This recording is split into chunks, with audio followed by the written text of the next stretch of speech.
we are all committed to seeing the economy work. And the key to that is having a currency that functions well, and a currency that people trust, and a currency that we all have confidence in. I'm Guthrie Benyuki. Tonight on the program, we're going to talk about Zimbabwe's commitment to sustaining the ZiG and to making sure that we truly focus on de-dollarizing. And to discuss that with me tonight is a very familiar face on this program, Mr. Eddie Cross. Mr. Cross, welcome to the program. Hi, Guthrie. Nice to be back. Thank you. The governor of the Reserve Bank of Zimbabwe, Dr. John Mushayavano, he has reiterated that we need to make sure that the ZiG is going to work, and the RBZ is committed to seeing the sustainability of the ZiG. How crucial is this statement? Well, I think it's very crucial. It's absolutely essential that we understand that so long as we are fully dollarized, and effectively we are dollarized today, about 95% of all transactions are conducted in US dollars. And the role that the ZiG plays in our domestic economy is really negligible. And so long as that pertains, our productive sector, the sector that produces the things that we consume and which gives us employment, will suffer from being not competitive. In fact, it will have difficulty surviving for many, many reasons. And until we have our own currency, we will not be able to control and manage what happens to our productive sector. For consumers, dollarization is great because you've got a currency which you can do anything with. You can take it outside the country, you can expend it, you can import stuff, you can do all sorts of things. But for our productive sector, for the sector that creates jobs and revenue, that sector desperately needs for us to go back to using our own currency. Mm-hmm. And when you talk of the productive sector, that is the key to unlocking that US dollar which the consumer would be happy to spend. Mm-hmm. We've had, in the last couple of weeks, companies that have actually gone into a voluntary corporate rescue. We've had some that have folded. We have some that have shed the workforce. Do you think that the government's efforts in trying to deal with smuggling and also checking the informalization could begin to bear fruit, given that in one of the statements that were made by one of the companies that went into voluntary corporate rescue, they said that we were beginning to see an uptick in our business because of the efforts that are being done to deal with the informal traders. Mm-hmm. So do you think that we could be actually on the right path to dealing with this? Look, no amount of coercion or attempts to control the informal sector is going to work if you don't harness the market in the effort. Let me give you an illustration from the human body. The human body runs on blood, which is generated by the human body itself. And that blood system in your body is pumped around your body by, essentially, was our reserve bank. It carries oxygen, it carries nutrients to each part of our body, and our bodies therefore function and are able to work and achieve growth and increase in output. If you're using an artificial foreign currency as your bloodstream, you have to have regular infusions of that blood supply. And that's expensive. And it also means that you're not using the natural systems in your body, in your economy, to produce the kind of blood that's needed to sustain your economy. And that's where we are today. And so long as we have to import currency to do what our own local currency should be doing, we will not be able to either meet demand for that currency, so liquidity will be a continuous problem, but also it'll be difficult to sustain our which is, when I say our productive sector, agriculture, industry, mining. The other sectors are consumers. Government is a consumer. Individuals earning money are consumers. There are more consumers than there are producers in any economy. And therefore, politically, it's very difficult to sell going to a de-dollarization process. When the Reserve Bank did that a few years ago, when I was on the MPC, we published a de-dollarization program. It was withdrawn hurriedly because of the massive national response to it. But that was the wrong thing to do. We should have stuck to our guns with a clear roadmap to de-dollarization. Our neighbors have all done that. None of our neighbors use the US dollar as a means of local exchange, and they're operating normally. So we've got to find out, it's not just a question of protecting the ZiG, but you've got to protect it. Obviously, if you put the ZiG and the US dollar into the same boxing match, the US dollar will overwhelm the ZiG. There's no competition because that's the strongest currency in the world, and the ZiG is nowhere. So you've got to take action to actually ensure that the ZiG is utilized rather than the imported stuff. And that's where the government is not doing enough. They're not doing enough to make our government by itself to trust the ZiG. If all taxation was in ZiG, ZiG would be a major part of our lives, whereas at the present time, it's insignificant. In fact, it's gone backwards. The de-dollarization program has gone backwards in the last 2 months. But what the Reserve Bank has done has been right, in the sense that they have stopped printing money. If you print money in excess of demand, you get inflation in ZiG. And that's what we've been doing up to about 2-3 months ago. This new governor is not doing that anymore. But not doing that means you automatically create a liquidity crisis.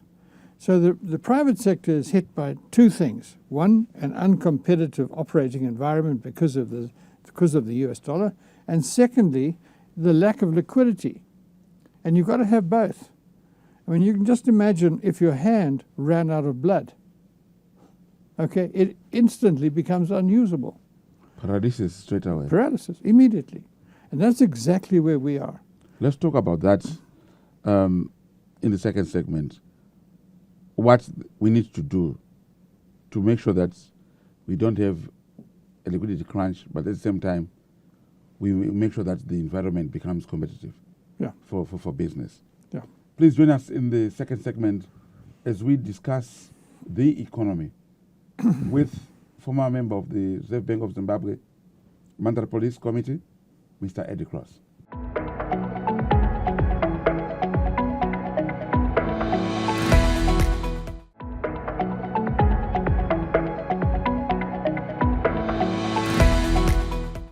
Welcome back, and to those who are just joining us, we are in the second segment of this week's program, where we are discussing the ZiG and the need for Zimbabwe to have the ZiG as its only currency that is circulating in the economy. And remember, Zimbabwe has set 2030 as the year in which we'll have fully de-dollarized, meaning that that's the year in which we're going to see the ZiG. That's towards the end of 2030 to see the ZiG as the only currency in circulation. But as we all know, there is a dominant USD in transactions on the market. And I'm with Mr. Eddie Cross. Mr. Cross, I'm like a lecturer today, hey? Trying to explain things. You were talking about the need to make sure that we don't have a liquidity crisis, but also the need to make sure that we have a very competitive business environment. Right now, it's a double whammy for the companies, and of course, their workers as well. You have a liquidity crunch, as well as an uncompetitive operating environment. So what do we need to do to make sure that the ZIG is not printed and is supported by strong measures which would allow even a situation where there is liquidity in the market and at the same time improving the uncompetitive environment? What do we need to do? Right. First of all, what have they done that's right in the last 3 months? Because the authorities have done a couple of things that are absolutely spot on in terms of the long-term strategy. The first is they've stabilized the ZIG. When they started this program, it was 40 to 1. It's now 30 to 1. The official rate is 27. And then last week, the governor of the Reserve Bank announced, and this was very important, many people missed this, that companies could now price their goods and services in ZIG at a market rate.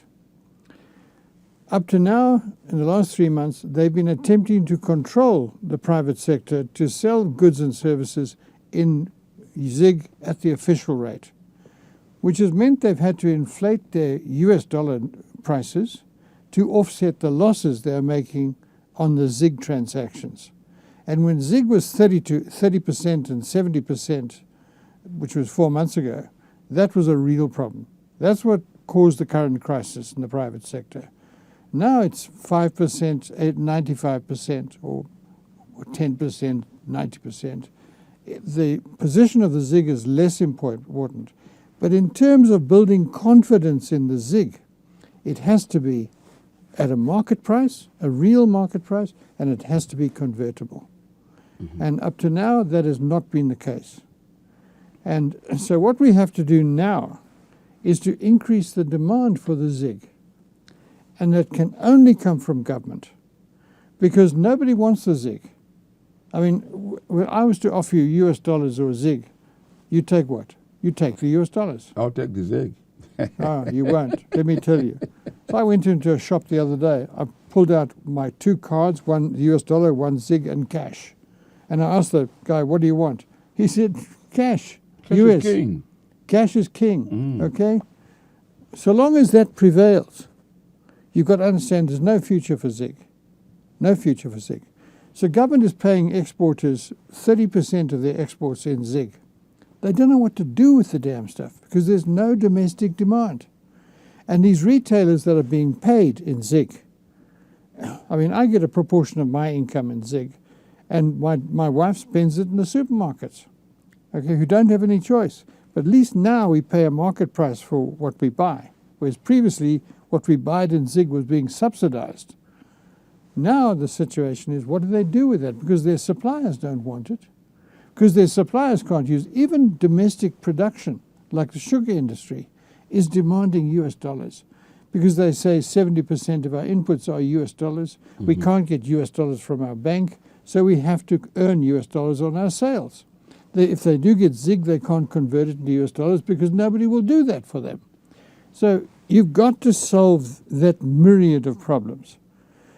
Increasing demand by increasing the proportion of taxes to be made in ZIG. And I don't understand the inconsistencies of government. Just now, last week, the Ministry of Finance have announced, was it Ministry of Finance? It was somebody in the Reserve Bank, have announced that their accounts have to be written in ZIG. It's like the budget in ZIG. Budget in ZIG doesn't make any sense at all, because you don't know what its value is. And its value is going up because it's in unstable ZIG, which is a minority player in the party. Why do they now require us to give our accounts? Can we pay all our taxes in ZIG? No. Government is asking us to pay our VAT in US dollars, asking to pay our quarterly payments in US dollars. Please, government must be consistent. If ZIG is going to be our currency, then government must start to operate on ZIG. Why is there this inconsistency from the government? Because they love earning US dollars. Because the Secretary for the Ministry of Finance loves it when he's got 300 million US dollars in the bank account. But is it sustainable? No, it's not. When you are saying It's completely You want to move away from this environment where you use the US dollar. Remember, every US dollar has a cost attached to it because it's imported. Yes. Okay? So it costs you to use the US dollar. It actually costs us as a country because our banks, I said to my bank the other day when I walked in, put my card in the slot, and out came $1,000 US, nice and new and fresh. Mm. And I said, this has never been true in this country before. Isn't this wonderful? And it's brand new, but there's a price to attach to that. With ZIG, when ZIG is printed by our Reserve Bank, you get 100 ZIG bill. It's cost maybe 3 cents to print, but it's worth 100 ZIG when it's issued in the marketplace. It's like the US dollar. 100 US dollars probably costs the Americans 5 cents, 2 cents, 3 cents to print. Okay? But it's worth 100 US. So one of the biggest industries in the United States is printing currency. They have companies printing currency all over the world. All over the world, not just in the USA. So this is one of the great strengths of the American economy, the US dollar. And I've warned my American friends, you continue to use the US dollar as a weapon against the rest of us, we will stop using the US dollar. And that is happening. That is happening. My bank did a transfer the other day for me, and they said we can only do it in yen or in euro. They couldn't do it in US dollars. And that's beginning to happen across the world. So it's a danger. That's very dangerous for the USA, because so long as their debt is in US dollars, they control its value. And Americans can print currency as long as they like. It doesn't really affect their inflation. Okay. When we return, I would like to ask you a few questions. It's a topical issue, just as it is contentious. Please join us in the final segment as we wrap up this week's program with Mr. Eddie Cross.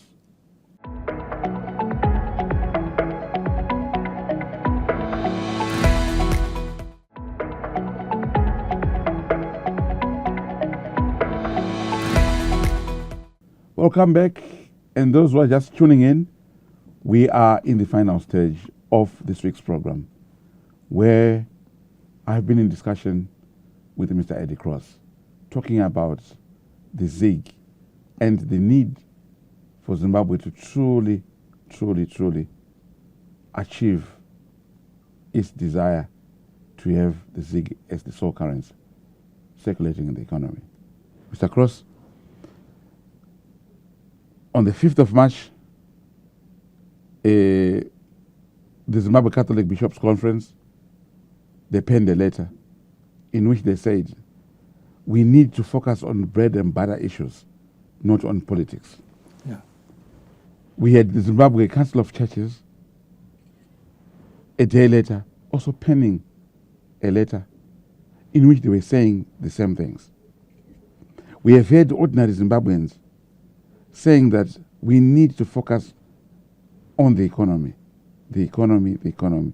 We've also had business leaders saying we need to focus on the economy. And I'm glad to say that the ruling ZANU-PF have recently said they must focus on the economy, not succession politics.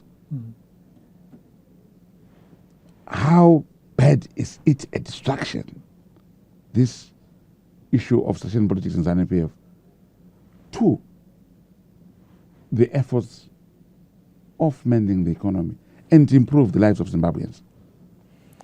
Well, I think this currency debate is critical.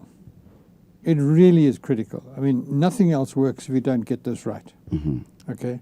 So we've got a stable local currency now. Now the question is, let's put it to work. So government should start by charging taxes, all taxes, local government taxes, rates and taxes in ZIG. Secondly, the ZIG must be floated.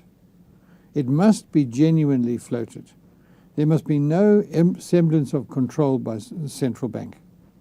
It must find its own level in the marketplace based on supply and demand. And what I can assure you is that if we did that, the ZiG would not weaken, it would strengthen. Because we're in an economy which is swimming in US dollars. They're not in the banks, it's not in the Reserve Bank, it's in people's pockets, in their mattresses, and it's in cash boxes in bank vaults. Okay? That's where it is. That's where the bulk of the currency is. It's not under government control. Mm-hmm. And for that reason, the only way to get it out of those places and get Yes. it in the field and working for us and contributing to working capital and all the other things is in fact to make it less and less convertible into goods and services. So we need a roadmap. I don't see a roadmap at the moment. They talk about us de-dollarizing by 2030. I think that's far away. I think we should do it much more quickly. I think the quicker we get there, the better. Mm-hmm. And nobody must tell me why was the Rhodesian dollar worth $2 at independence? Was it because they had a witch doctor working in the Reserve Bank? Huh? Was it magic? No. It was just plain common sense. Just doing the right thing. If we start doing the right things here, believe me, very quickly, we would have a currency that we could trust, that currency that we would trade in, a currency we can save in, and a currency which would in fact enable us to meet the needs of our economy. Here comes the conundrum. We have had, most business leaders being vocal on this issue of de-dollarizing. And they've actually said that we must not do that before 2030 because we'll need some time to prepare for this. And then we have also had some business leaders complaining about the dollarized environment, which is making their products very uncompetitive. So you affirm on this that we've got to make sure that it has to be quicker than 2030. Yes. I would do it as quickly as possible. But we need a roadmap. How are you going to do it? Business needs, one of the things we don't talk about enough is confidence. There's no confidence in our government or our Reserve Bank because they keep on changing the rules. On what basis are we going forward? And you say you're de-dollarizing and then promptly you take a measure of steps that result in the use of the ZiG contracting from 15% to 5%, or from 30% to 5%, which I think was closer to the mark. And governments and business says, where are we going? So we need consistency. So we need a roadmap. We need to be able to spell out precisely with everybody what we're going to do. And we should not be afraid of going back to our own currency. I go to Zambia, I use kwacha. I go to Mozambique, I use metikash. I go to South Africa, I use rand. I go to Botswana, I use pula. There's no debate about the issue. If I export products from Zambia or from any one of these neighboring states, I don't get US dollars into my bank account. I get the local currency. It's converted 100% on arrival, and it's converted by the Reserve Bank. And the beauty of that situation is you then are using your own production system to produce your currency, which means your blood supply is generated to meet demand.